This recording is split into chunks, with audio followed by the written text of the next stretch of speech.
Hi guys, welcome to paper hacker YouTube channel. आज के जो आपके क्वेश्चन रहने वाले हैं वह बीए 6 सेमेस्टर एंशिएंट हिस्ट्री के क्वेश्चन रहने वाले हैं। ठीक है, बीए 6 सेमेस्टर एंशिएंट हिस्ट्री जो है वह आपका सब्जेक्ट हो जाएगा। ठीक है, यूनिट जो हो जाएगी वह आपकी यूनिट जो है यूनिट 2 है। ठीक है, यूनिट 2 है और वीडियो नंबर जो है वह आपकी 5 हो जाएगी। ठीक है, वीडियो नंबर 5 यूनिट आपकी 2 और BA 6 semester ancient history. Clear है? चलिए बिना देर किए बढ़ते हैं प्रश्न नंबर 4 की ओर। प्रश्न नंबर 3 मैंने पिछले वीडियो में कंप्लीट करा दी है। प्रश्न नंबर 4 देखेंगे। वीडियो को एक बार आप लोग अच्छी लगेगी तो वीडियो को जरूर एक बार लाइक शेयर एंड सब्सक्राइब का बटन पुश कर देंगे गाइज। प्रश्न नंबर 4 क्या कह रहा है? मौर्य काल में स्तूप निर्माण कला की विशेषताओं की व्याख्या कीजिए। स्तूप निर्माण कला की विशेषताओं का व्याख्या करना हमको। ठीक है, इस प्रकार देखिए यहाँ उत्तर क्या कह रहा है। महात्मा बुद्ध के महापरिनिर्वाण के बाद, महापरिनिर्वाण मतलब क्या होता है? डेथ। डेथ के बाद, महात्मा बुद्ध के महापरिनिर्वाण के बाद उनकी अस्थियों को जो है 8 भागों में बांटा गया। अस्थियों को क्या किया गया? 8 भागों में बांटा गया तथा उन पर समाधियों का निर्माण किया गया। उन पर क्या किया गया? समाधियों का निर्माण किया गया। सामान्यतः इन्हीं को स्तूप कहा जाता है। स्तूप के निर्माण की प्रथा बुद्ध काल के पूर्व की है। स्तूप के निर्माण की कला क्या है? स्तूप के निर्माण की प्रथा जो है बुद्ध काल के पूर्व की है। स्तूप संस्कृत के स्तूप धातु से बना है। इसका अर्थ है एकत्र करना। इसका अर्थ क्या है? एकत्र करना अथवा ढेर लगाना। एकत्र करना अथवा ढेर लगाना। इसके लिए प्राकृत शब्द धूप मिलता है। इसके लिए प्राकृत शब्द क्या मिलता है? धूप मिलता है।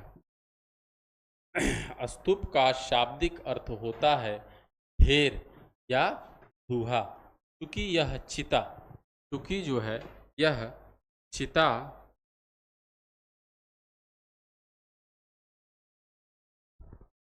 के स्थान पर बनाया जाता था। क्योंकि यह चिता के स्थान पर बनाया जाता था, अतः इसका एक नाम चैत्य भी हो गया। इसका एक नाम क्या हो गया है? चैत्य भी हो गया है। चैत्य शब्द ची धातु से निकला है। इसका अर्थ है चयन करना। इसका अर्थ क्या है? चयन करना। इसमें पत्थर या ईंट चुनकर भवन तैयार किए जाते थे।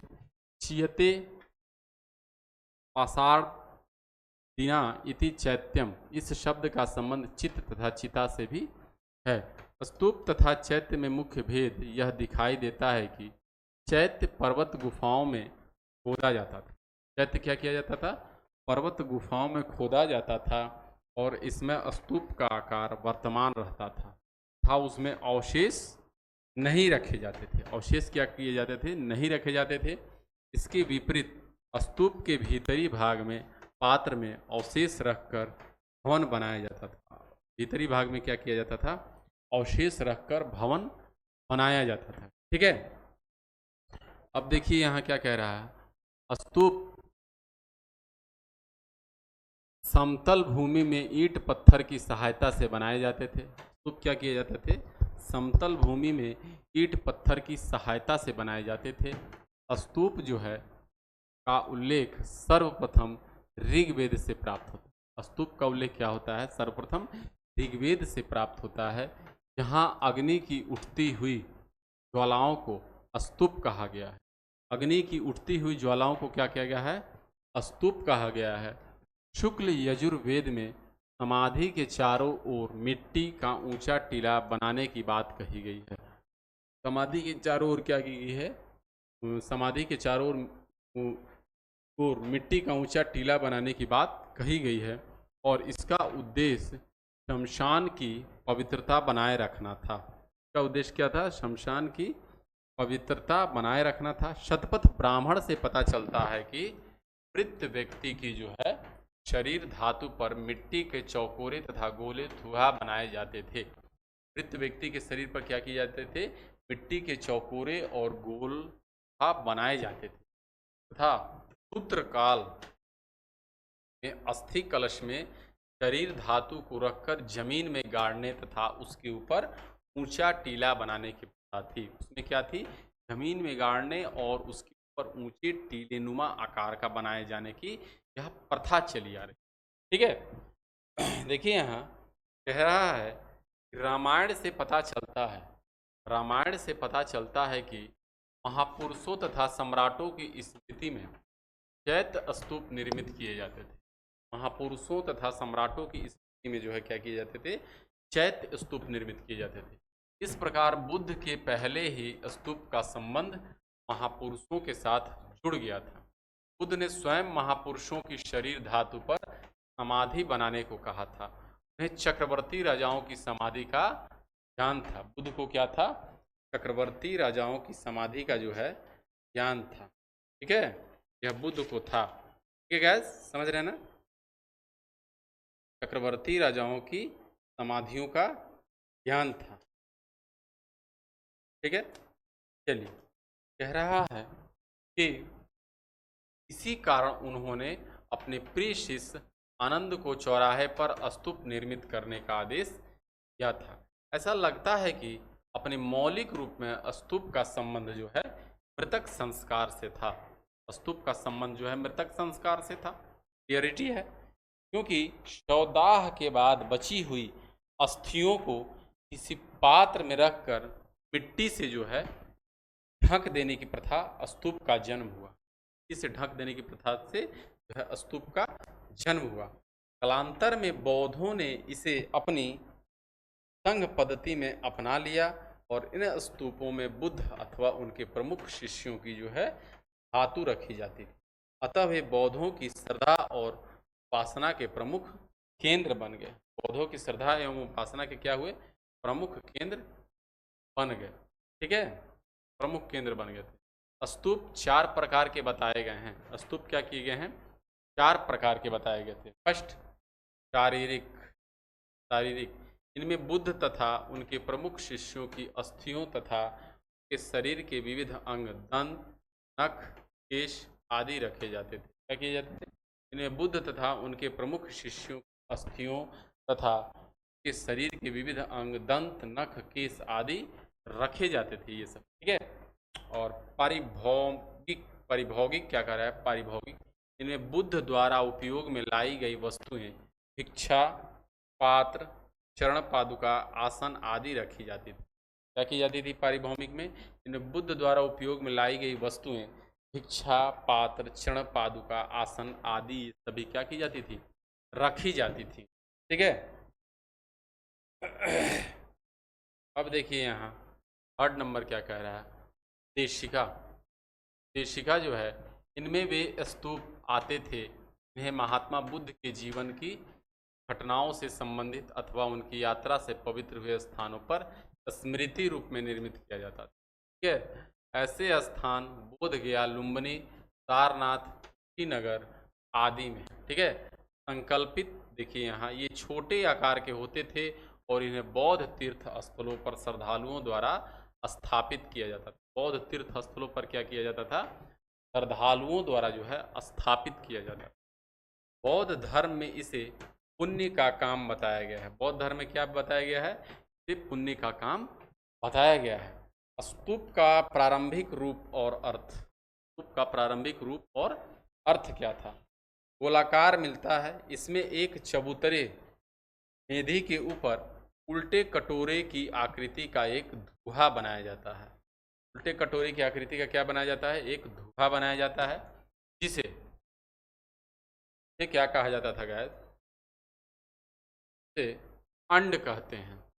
ठीक है, स्तूप की छोटी सिरे पर चपटी होती थी जिसके ऊपर धातु पात्र रखा जाता था। इसके ऊपर क्या रखा जाता था? धातु पात्र रखा जाता था। इसे हर्मिका कहते हैं।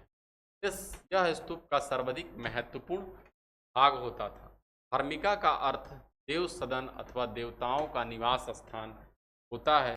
हर्मिका के बीच में एक याष्टि लगाई जाती थी। यष्टि के ऊपरी सिरे पर 3 छत्र लगाए जाते थे। यष्टि के ऊपरी सिरे पर 3 छत्र लगाए जाते थे। स्तूप को चारों ओर से बाड़ अथवा दीवार से घेर दिया जाता है। इसे वेदिका कहते हैं। इसे क्या कहते हैं गाइस? वेदिका कहा जाता है। ठीक है। स्तूप तथा वेदिका के बीच परिक्रमा करने के लिए जो खाली स्थान होता था उसे प्रदक्षिणापथ कहा जाता था। इसे क्या कहा जाता था?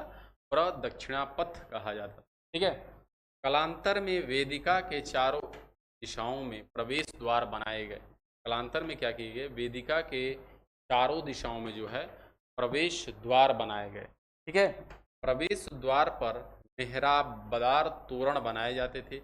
इस प्रकार मेधी, वेदिका, अंड, प्रदक्षिणापथ, हर्मिका, यष्टि, छत्र, तोरण आदि स्तूप वास्तु के प्रमुख क्या थे? सभी के प्रमुख जो है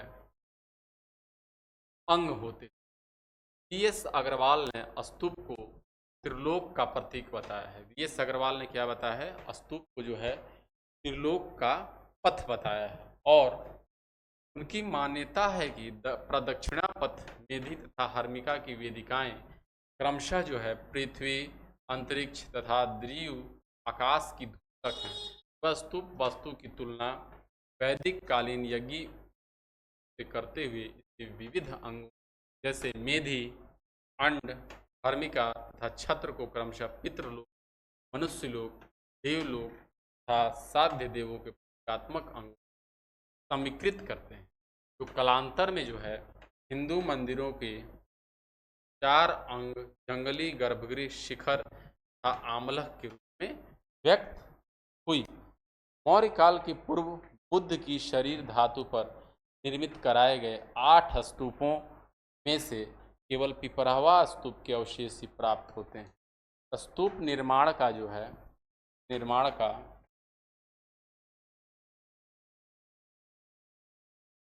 वास्तविक कार्य अशोक के समय में प्रारंभ हुआ तथा रूपों का विस्तार संपूर्ण देश में किया गया। बौद्ध परंपरा अशोक को 84,000 स्तूपों के निर्माण का श्रेय प्रदान करती है। 7वीं शताब्दी ईस्वी के चीनी यात्री वेन सोंग ने तक्षशिला, श्रीनगर, थानेश्वर, मथुरा, कन्नौज, प्रयाग, कौशाम्बी, श्रावस्ती, वाराणसी, सारनाथ, ठीक है, वैशाली, गया, कपिलवस्तु आदि स्थानों पर इन रूपों को देखा था। सभी रूपों को वो देखे थे अशोक। ठीक है। चलिए देखते हैं, आगे की ओर बढ़ते हैं। परंतु दुर्भाग्यवश आज से सभी नष्ट हो चुके। ठीक है। प्रारंभिक स्तूपों में सांची का रूप समूह प्रसिद्ध है। सांची की पहाड़ी मध्य प्रदेश के रायसेन जिला मुख्यालय से 25 किलोमीटर की दूरी पर ऐतिहासिक नगरी विदिशा के समीप स्थित है। 1818 ईस्वी में सर्वप्रथम जनरल रॉयलेट ने यहाँ के स्मारकों की खोज की थी। 1818 में मेजर कोल ने पहाड़ी के ऊपर का जंगल साफ करवाया तथा स्तूप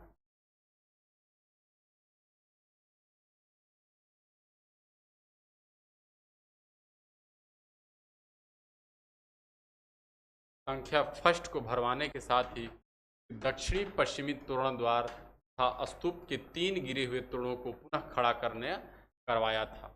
यहाँ से एक बड़ा तथा 2 छोटे स्तूप, बड़ा भी मिला है और 2 छोटे स्तूप। मार्शल के अनुसार महास्तूप का निर्माण अशोक के शासन काल में हुआ था। यह ईंटों का बना था। इसके चारों ओर लकड़ी बाड़ लगाई गई थी। चारों ओर क्या की गई थी? लकड़ी का बाड़ लगाया गया था। ठीक है। इसके चारों ओर जो है लकड़ी का बाड़ लगाया गया था। इसके अतिरिक्त जो है देखिए यहाँ सारनाथ तथा तक्षशिला स्थित धर्मराज का स्तूप का निर्माण भी अशोक के समय में ही करवाया गया था, जिन्हें परवर्ती शासकों ने परिवर्तित करवाया और मौर्यकालीन स्तूप ईंटों के बने थे।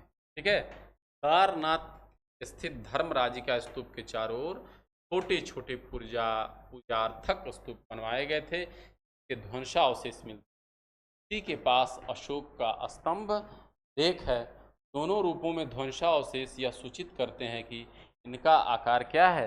काफी विशाल रहा होगा। इनका आकार जो है काफी विशाल रहा होगा। ठीक है, इस तरह आपकी ये क्वेश्चन कंप्लीट होती है। और मिलते हैं नेक्स्ट वीडियो में नेक्स्ट क्वेश्चन लेकर। और 5th नंबर क्वेश्चन अगला स्टार्ट होगा आपका नेक्स्ट वीडियो में। 5th नंबर क्वेश्चन स्टार्ट होगा। और वीडियो अच्छी लगी होगी तो वीडियो को एक बार जरूर आप लोग लाइक शेयर एंड सब्सक्राइब का बटन पुश करेंगे गाइस। तक के लिए thanks for watching, thanks to all of you, thank you very much.